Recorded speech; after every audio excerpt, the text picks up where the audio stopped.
ito yung guide natin dito. Ito madaanan natin. Dito tayo sa Pasig. Punta tayo ng Batangas. Ito sa Batangas to Mindoro, din Mindoro to Panay din. Panay to Negros. So it's about 581 kilometers total land travel.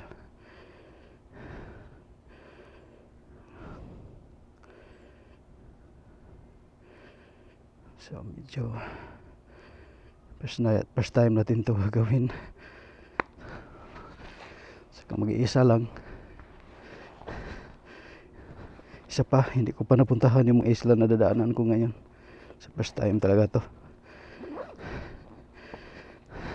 Enjoy the trip na lang ako dito.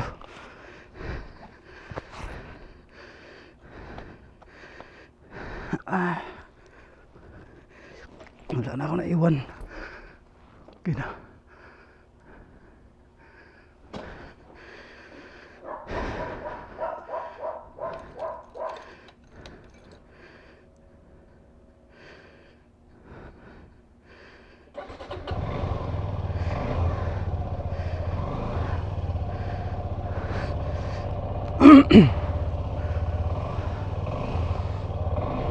Pasig, papunta na tayo na C6. C6 tayo dadaan, Laguna. Laguna to Batangas.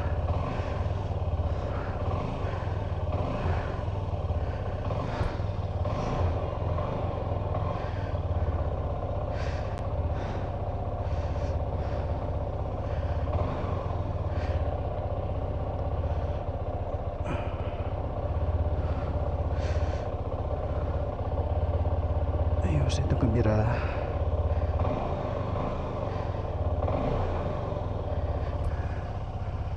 Okay, thank you Lord. Thank you sa protection mo Lord.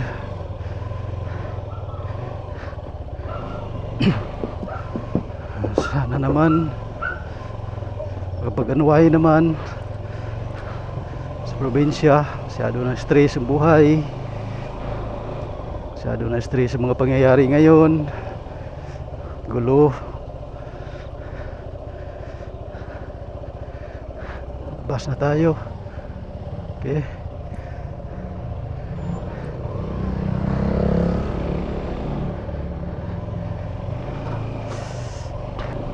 Malalim na mga dahilan bakit nagawa nila yon, kasi yung nang nadoon sa dahig, galing pala yun ng ibang bansa sa Europe, galing sa Germany, sa UK.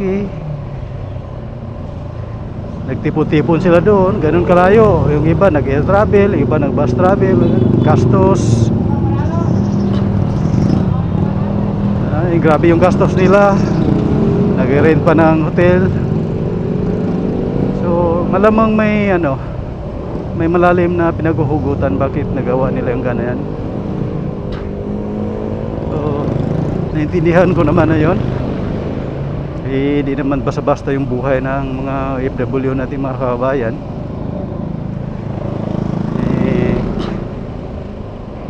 Isipin mo naman,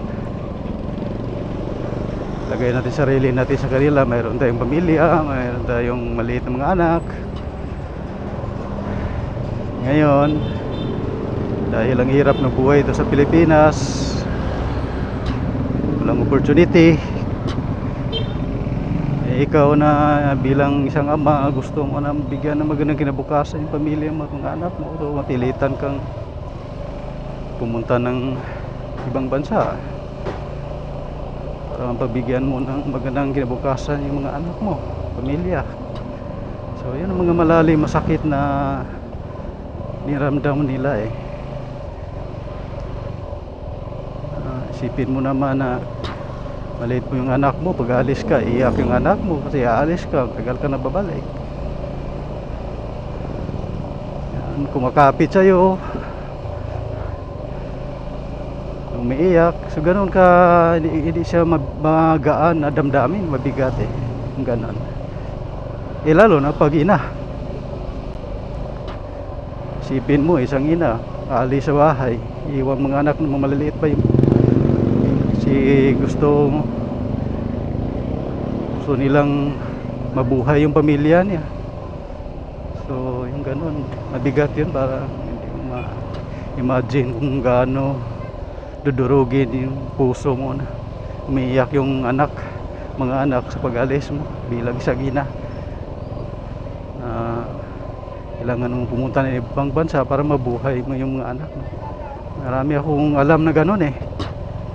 Kawawa yung mga bata, maliit pa, walang nag-alaga kasi yun, yung ama responsable din,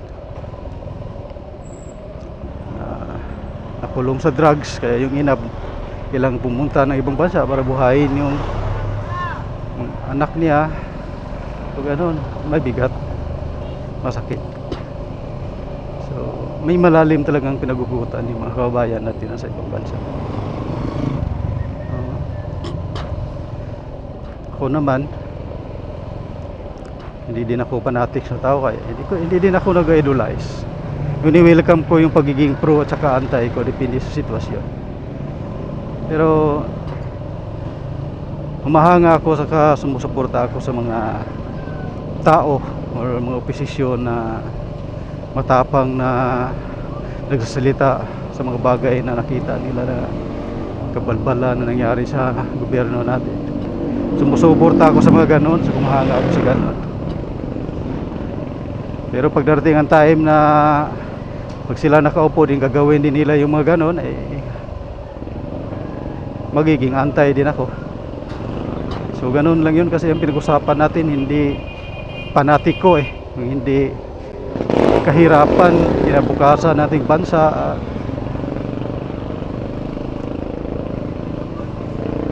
kinabukasan ng mga anak natin. So palabas na tayo dito sa street. Ito C6 na ito, C6 na daanan natin.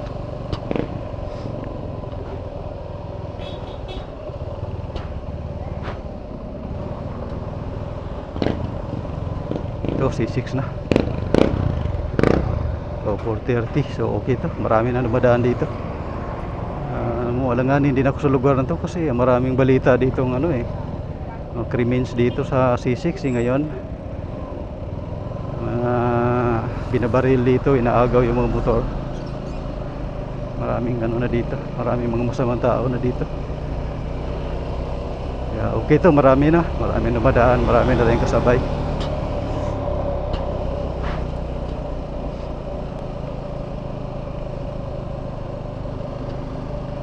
So yun.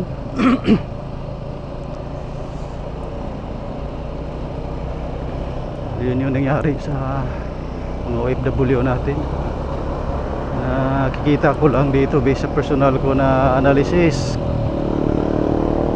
hindi siya magandang imahe sa mga current na leader natin ngayon. Para bang ganito, may isang ama, maraming anak. Yung mga anak niya, irresponsible siya na ama, walang pagkain sa loob ng bahay niya. Dahil sa gutom, yung mga anak pilitan na pumunta sa mga kapitbahay para nanghingi ng pagkain. Masakla pa dyan, hindi lang nanghingi ng pagkain, kundi nagsusumbong pa. Ang ama nila irresponsible, adik, sinasaktan sila, pinapalo, binubugbog. So ano ba yung magiging impresyon ng mga kapitbahay mo pag narinig nila yung sumbong ng mga anak mo?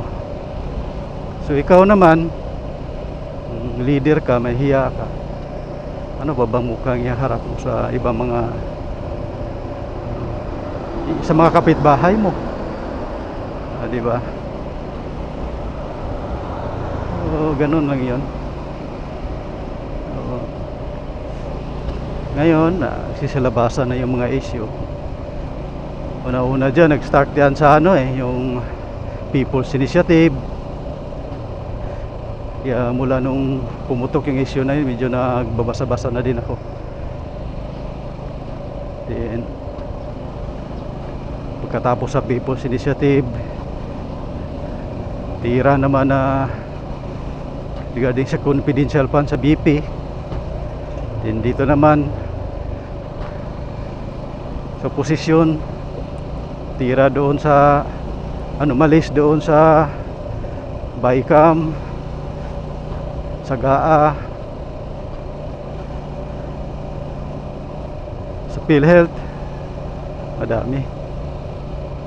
At saka humahanga ako dito sa isang mayor ng Baguio City na si Benjamin Magalong, matapang.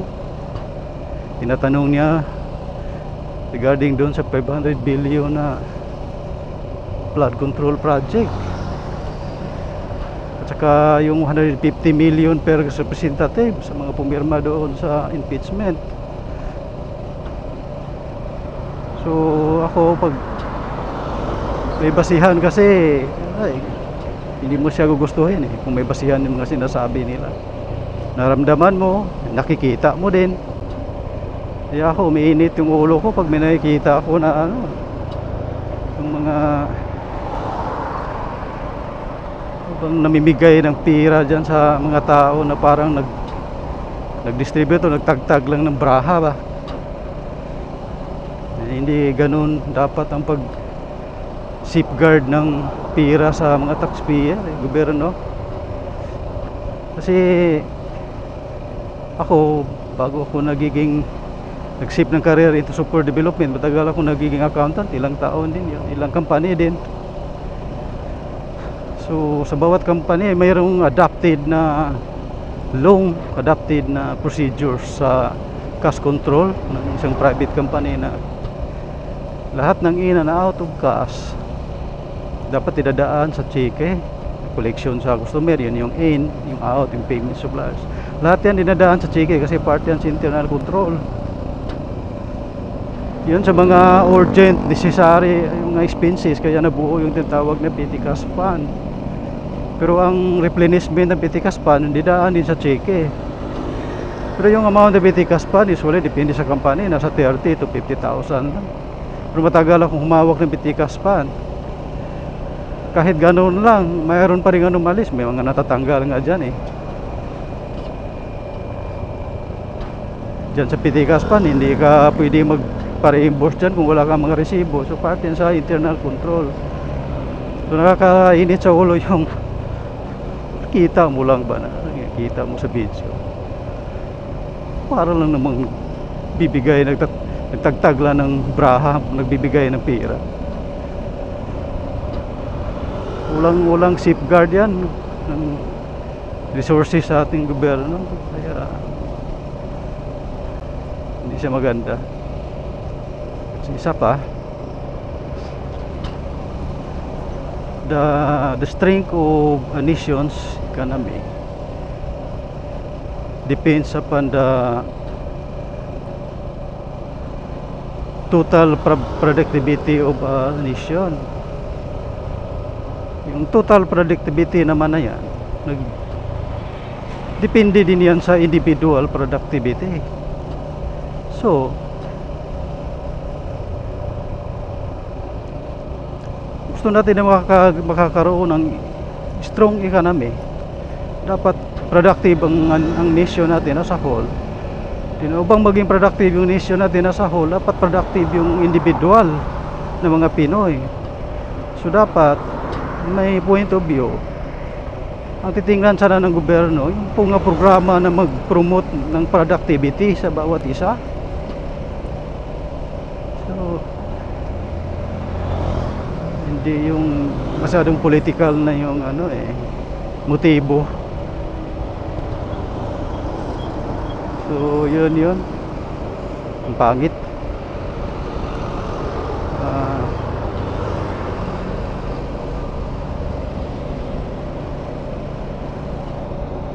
Poor na, so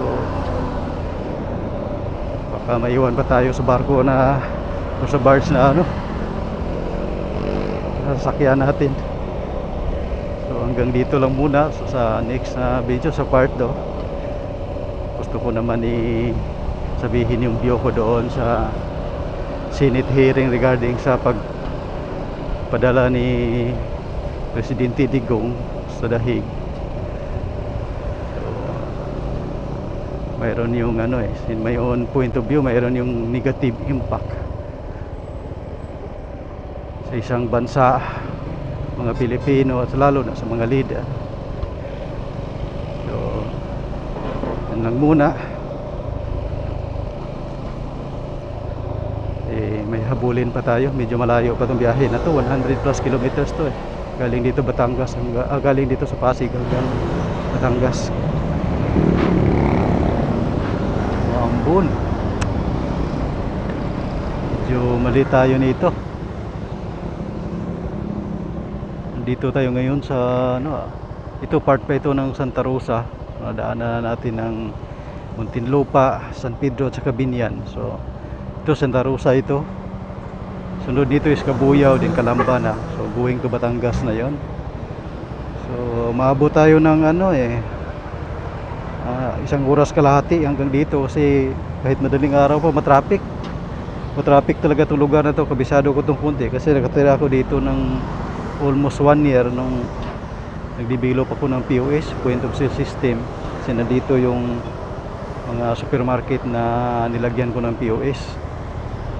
So matraffic dito at saka progressive itong Laguna.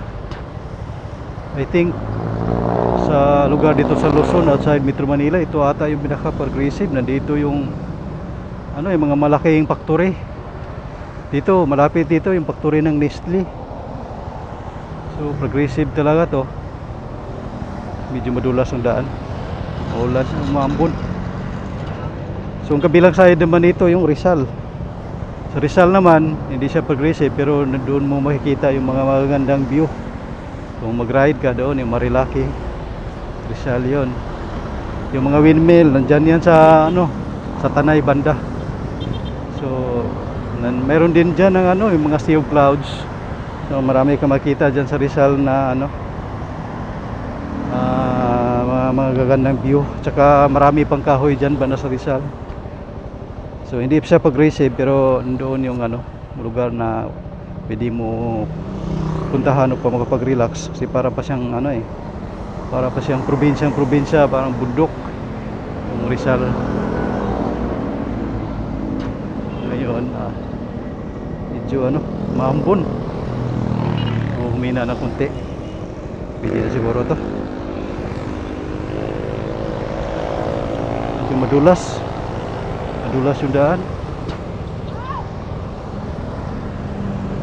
Usually pa naman pag mahina yung ulan, yun yung mas madulas kaya ingat tayo nito. Ambon pa talaga.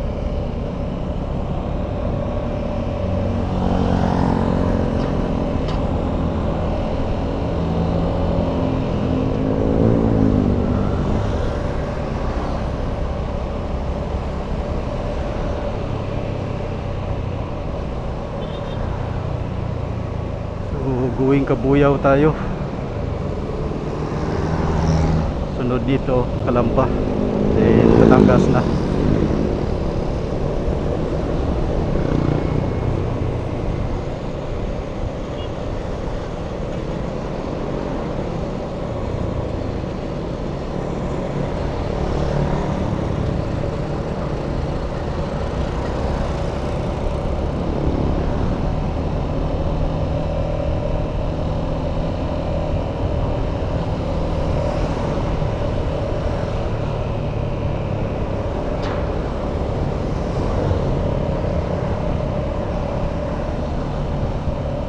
Yan dito pala sa Laguna, marami din ditong economic zone. Currently mayroon kaming dito, client sa payroll na nasa economic zone, isang Japanese company. So talaga dito, progressive talaga tong lugar na to, kaya sobrang traffic. Dito naman medyo stress yung buhay ngayon nating mga Pilipino. Daming problema sa bansa. Kabayan natin sa ibang bansa, rally, itan saan. Halos ata kung lugar na may Pilipino, may rally. Sa Pilipinas, rally. So mga latest na video na panood ko sa The Hague, Netherlands. Dami mga kabayan natin na Pinoy doon na nagrarally doon. Well, Hindi naman ako naniwala na ginagawa nila yon dahil fanatic sila or nag-idolize sila ng kandidato.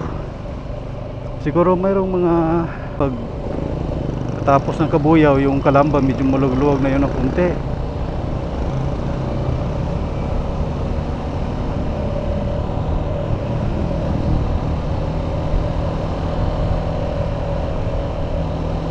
Sana maluwag yung daan na papunta doon sa port ng Batangas. Kasi hindi pa rin nakakapunta doon eh. Oh, lumakas na naman ulit itong ulan na to. Nako. Lumakas na naman ulit.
Sir, paano po?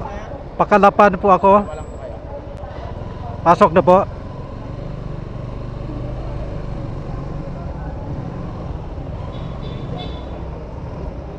Sa Kalapan po, sir. Kaliwa.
Sir, sa ano po? Sa Kalapan po ako.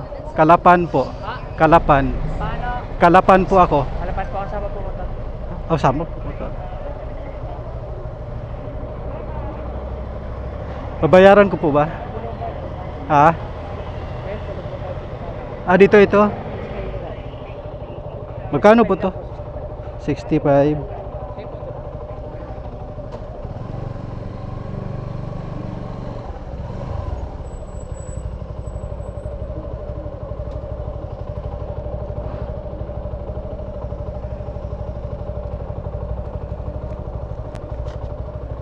Dito po. Ano ba? Ito po, ito po.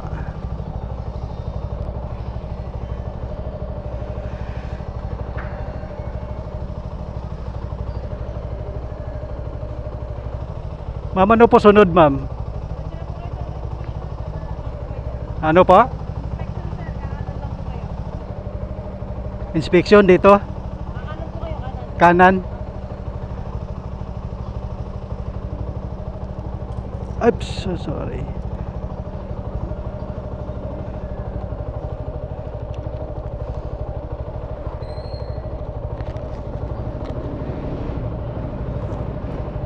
Kanan.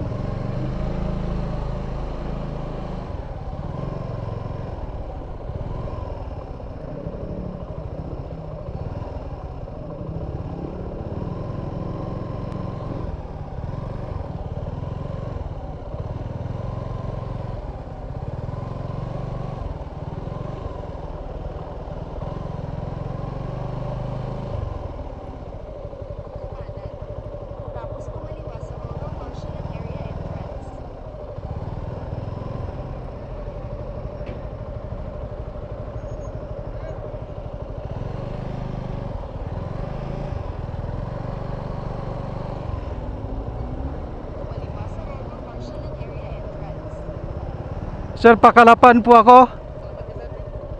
Eh, binayaran ka na ba sir yung 65? Dito na po. Ito sir, yung pinakagilid ditong pilahan, kakanan ka dyan sir. Yan yan sir, yung gutter na yan sir. Ah, Kakanan ba. ka dyan sir, diretso ka doon.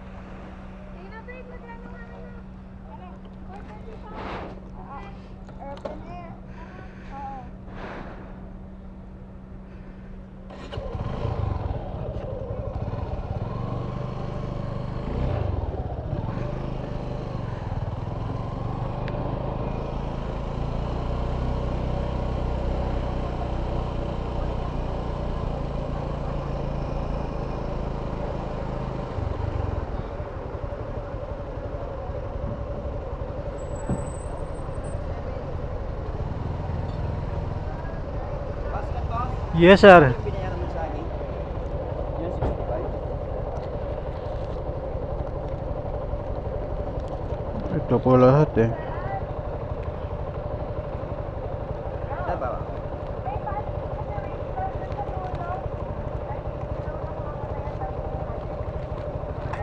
Kaliwa ka ha? Kaliwa, sir. Ini, kanan ka na sa Guagja. Pakanan sa guard. Padalawang gate. Yung padalawang Ano po? Yung padalawang gate. Dalawang gate Ini, kaliwa. Yung padalawang gate, kanan. Sa Guagja. sa gwardiya.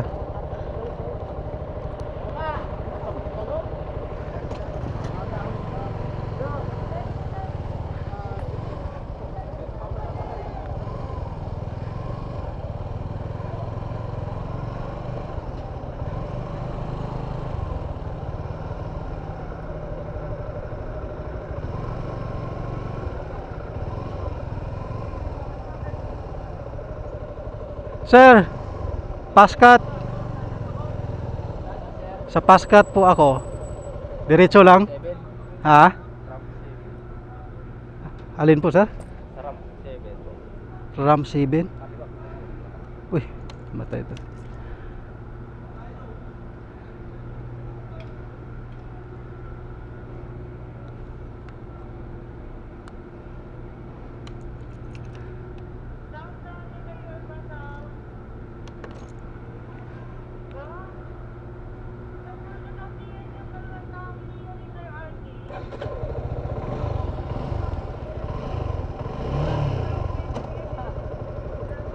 Sir, may matanungan po ba ako doon?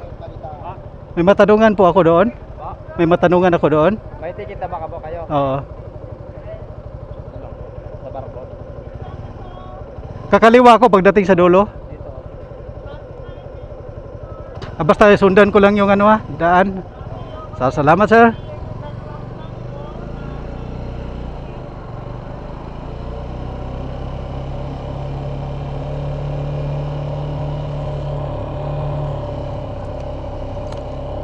Ang hirap ng first time. Kailangan makulit tayo magtanong.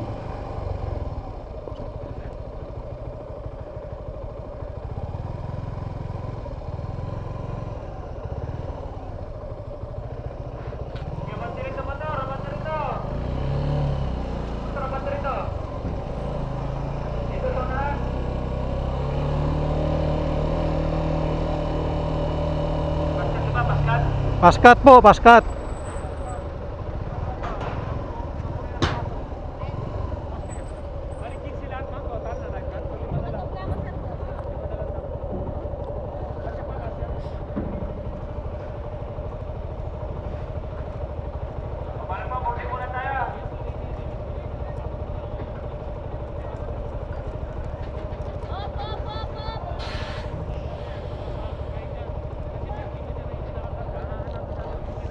Pasok na po, sir.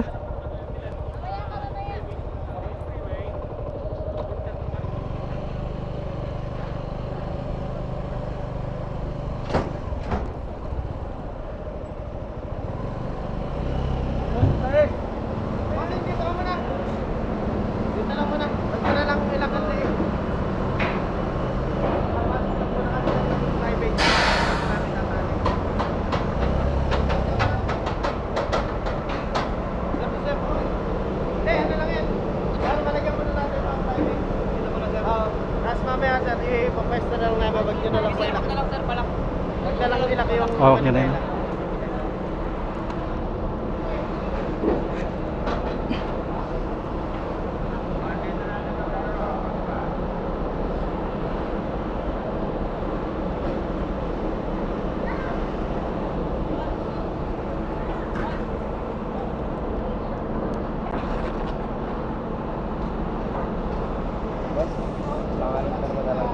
Pangalan po?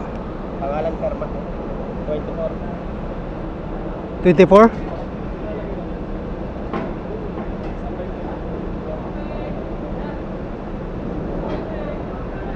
Sir, kung paano ang ticket natin, sir? Premium economy, business, open Ah, air. open air lang. Sir, solo lang, sir? Ah, yes, ako lang mag-isa. Sandal lang, sir?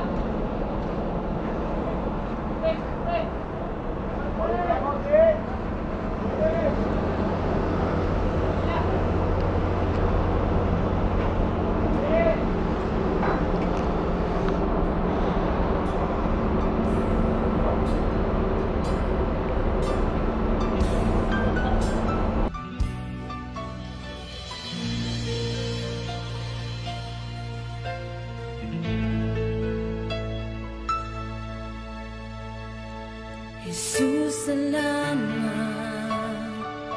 O Diyos, salamat. Nananatili kang tapat. Ibinigay mo ang lahat.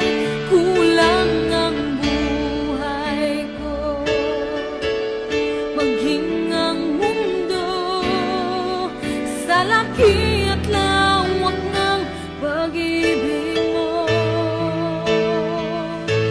Jesus, salamat. O Diyos, salamat. Nananatili kang tapat. Ibinigay mo ang lahat. Kulang ang buhay ko. Maging ang mundo sa laki at lawak ng pag-ibig mo. Dakila ka, dakila ka, dakila ang pag-ibig mo.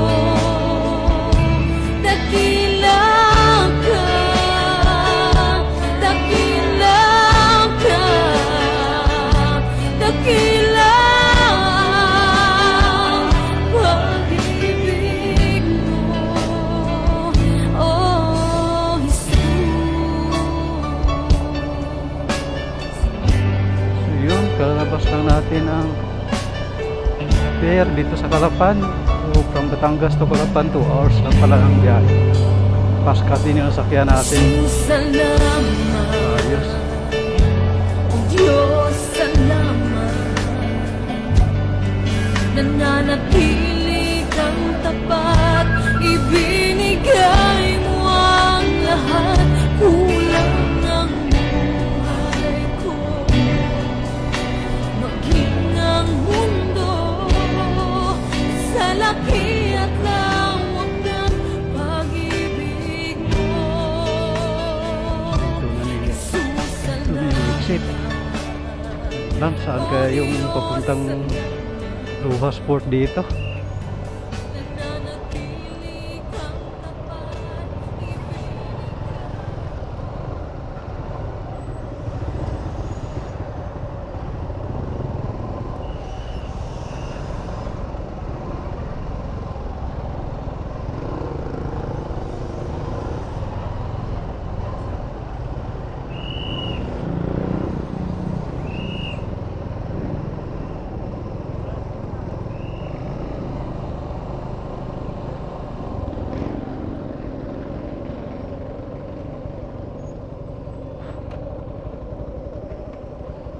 Check muna tayo.